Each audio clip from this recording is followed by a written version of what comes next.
I'm Priscilla Bianchi. I'm a quilt artist from Guatemala. I was born and raised in Guatemala, and that's where home is for me. And I want to welcome you to my special exhibition at the International Quilt Festival in Houston. It is entitled The Guatemalan Fabric of My Life.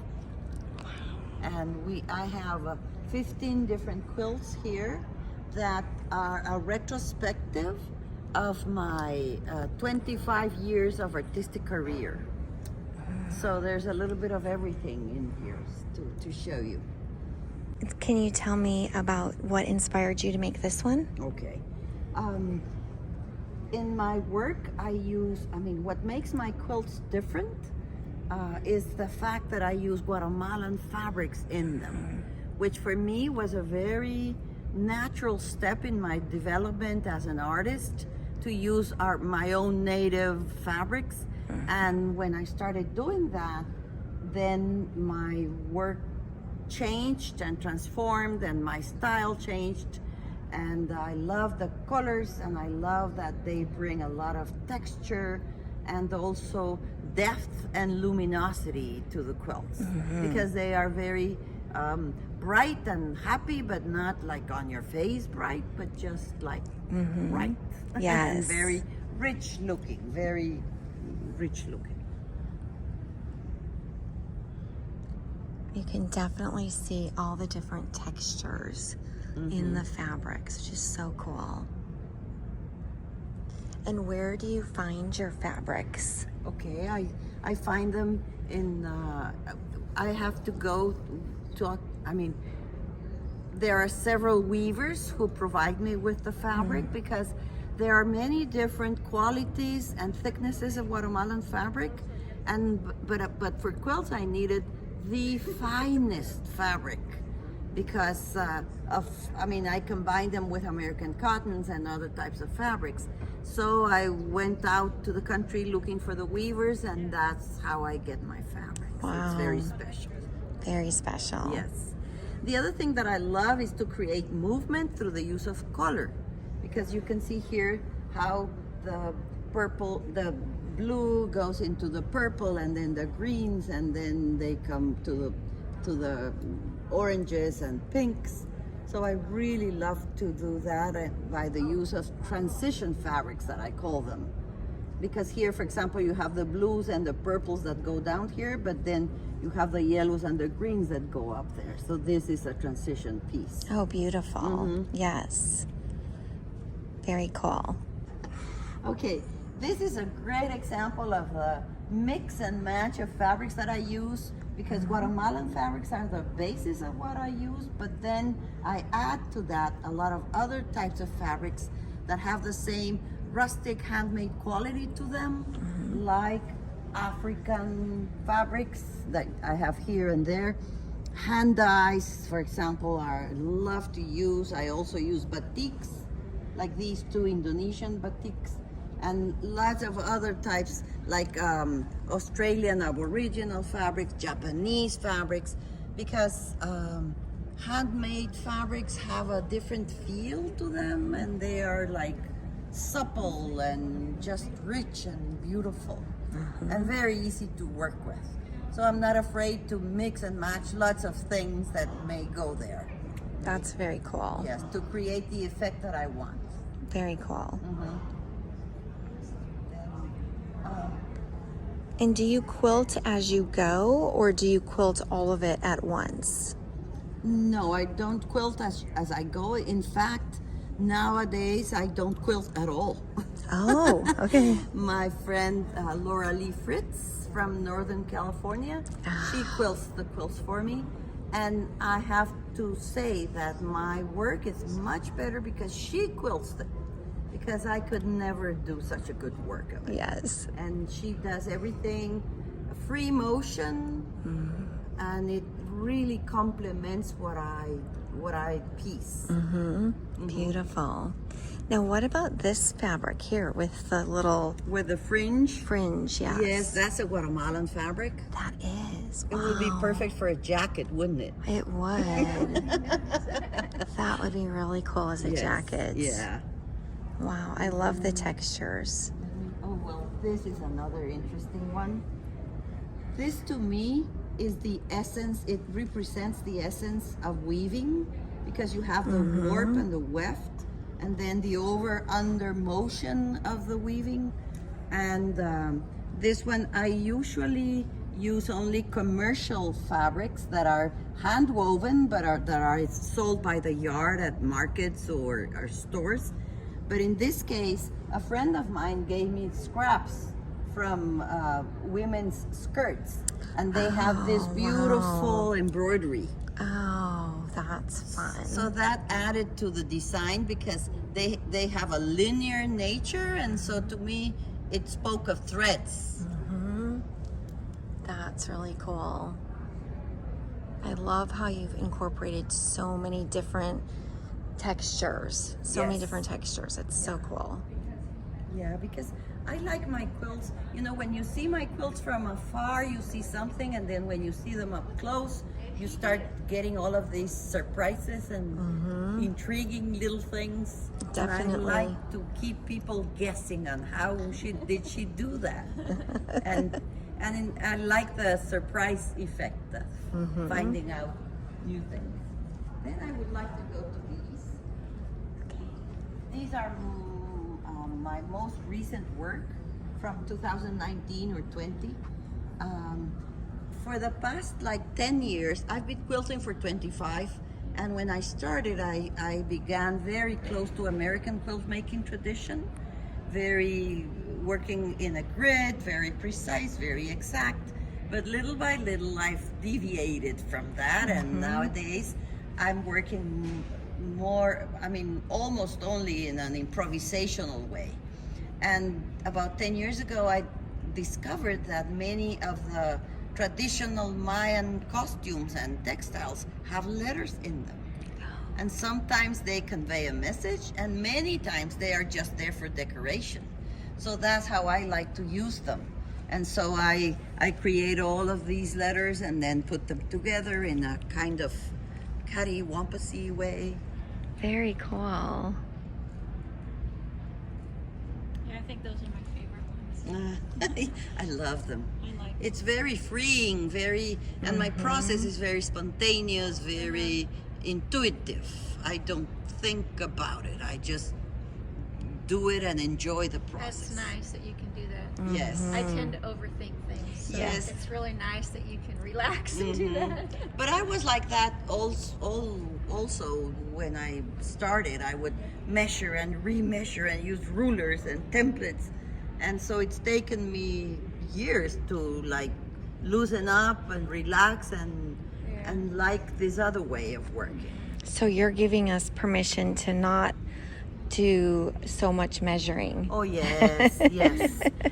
What I tell, because I teach, I teach how to incorporate Guatemalan and other types of ethnic textiles into quilts, and I teach a class. In fact, I'm teaching that class next March for Madeline Art School for MISA in Santa Fe. And it's Catch the Stripe Revolution in Santa Fe. Oh, fun. And Very it's all fun. about using Guatemalan fabrics that have stripes. Very fun. And what I tell my students is like, it's only fabric. I mean, what happens if you mess up? Well, you probably will use that scrap anyway in something different. Right. So it's not really a waste. Right. But it's more the attitude of letting go and letting things happen and trust the process. Beautiful. Here's a couple of examples that I find that I really like. You see the embroidered horsey and the embroidered man. Those are cocktail napkins. Oh, cool. But I needed something red here and something green there, so I thought, well, this would make a very good addition to the quilt. I love and a little it. surprise. Now you don't have any cocktail napkins left at your house. No, I don't. Because on the quilt on the entrance there are some more. And then this fabric here and that one there, those are either napkins or placemats from Crate and Barrel. Oh, wow. Because if I see some striped fabric that I like, it doesn't matter if it's a napkin or whatever, I will buy it and use it. That is cool. Mm-hmm. Wow. Definitely helps us to think outside of the box. Yes, yeah, that's the idea. Very cool. Mm-hmm. And I'm just going to... Yes.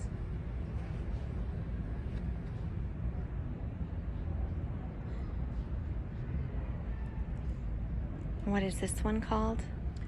This is called Spelling Art. In black and white. In black and white and splashes of color. The story for this one is that after working with so much color and so many colors together, I thought, no, I'm going to like clean my palette. Like when you have a several course meal, and you have some orange, some lime sherbet or something. And so I started working only in black and white. Oh, but pretty soon I thought, oh my goodness, this is too boring. I need color. So I added some splashes of color. Oh, fun. Very fun. That's a cool story. Yeah. And I like this one too. Yes, this is all the reds I could find. Oh, wow. It's a scrap quilt, and it began like really my goal was to put as many red shades and hues as I could. And so it goes from, it also shows the way that I work with color, because it goes all the way from the yellow part of the color wheel to the blue part of the color wheel, with the purples and with the yellows, all the oranges. So I call that stretching the color scheme. Okay. So they are all reds, but they are in different ends of the color wheel. Yeah. Instead of having every single red being the same shade, you know, which would be very predictable and not as fun. Now this one looks like it follows the a consistent block each time. Yes.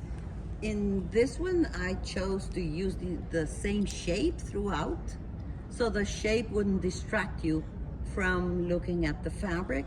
Okay. And this one, it's called African Roots, and it began with this. I went to South Africa in 2004. I was invited to be the featured quilt artist at their annual Quilt Show in Durban. And I found this piece of hand-dyed fabric that I was just talking about, that I buy fabric hand-dyes from people who really know how to do it. And it began in this mustardy yellow, and then it went to this mint green and ended in a raspberry. Wow. And I thought, what a strange combination, but I really loved it. And I used it exactly as you see it here. I mean, this was the fabric. And what I did was I combined it with a lot of Guatemalan fabric, and so every single cross somehow coordinates with the background. So that's why the changing colors, because the background fabric was changing. But the changing colors blends and moves so perfectly. Yeah. It's beautiful. And also these two columns are negative and the other four are positive, because here you have the Guatemalan fabric in the cross, and here you have it on the background. Oh, very cool. There's that little surprise, right? Oh, yes. I like to keep things interesting and exciting. Well, you definitely do that. It is gorgeous. Your quilting is beautiful. Thank you. Thank you so much. Now, do you want to talk about those last two? Okay. Okay. The yellow one belongs to my newest period, and it has some letters. Oh, And yes. I use letters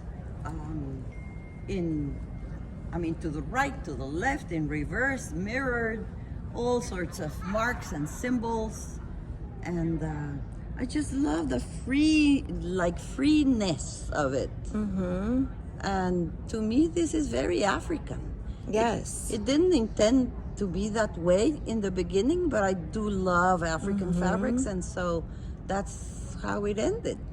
And you got some little surprises with like the little gecko in here. And there's a The panther up there.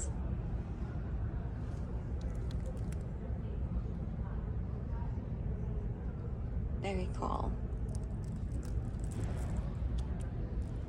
This is a variation on the orange peel quilt block. And this is when I first started quilting that I was very close to American quilt making tradition.